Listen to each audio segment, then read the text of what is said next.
There is something called as a pineal gland.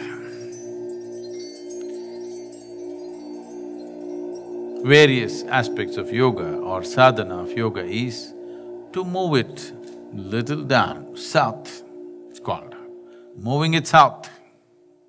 This is the symbolism of Shiva turning south because his third eye moved south. What was up here came down between the two eyes. The moment it came here, he saw things that nobody had ever seen. Now, if this happens in a certain way, the secretions of the pineal, which in yoga is referred to as amrit or amrita or amritam probably in Sanskrit, this amritam either can be taken into the system to strengthen the system and increase or extend the longevity of the system. Or this amrita can be taken to create blissfulness in the system, like a drug. It can just blow you away. Or you can use this amrita to enhance your perception that you can become like thin air because everything that is here passes through you. Right now, air passes only through your nostrils and you know if it doesn't pass, you're gone. If this air can pass through right across you, some of you might at some moment felt when you're very carefree and joyful, you stood in the breeze, it feels like breeze is passing through you. And you become 100% transparent. That is because you've used your amrita to bring sensitivity to the system. So these are three fundamental ways. One is to strengthen the body, to make it like a rock, which will give a certain longevity to that person, which is considered superhuman by most people, or to bring such a level of drunkenness and blissfulness within you that you don't care how long you live, or to make yourself like thin air, that your perception is super hyped because there is absolutely no resistance to the system. The same secretions of the pineal gland can be used in three different ways.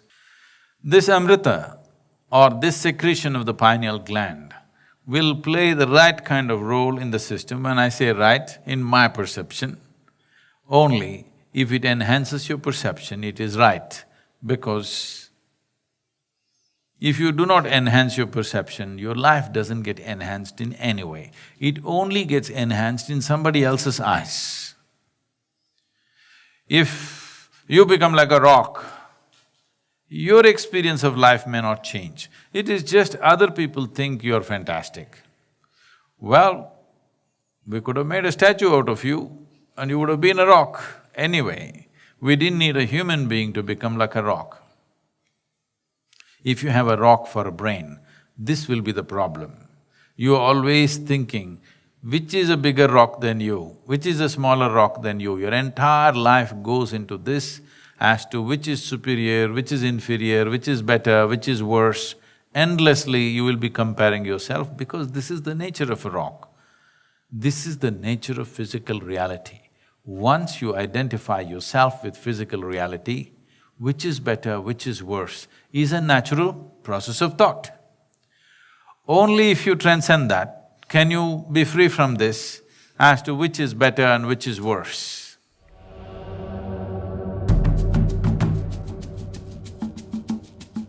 When one masters one's Mooladhara, which got referred to as Kaya Kalpa, you become like a rock. You want to make the body last for a millennia or more.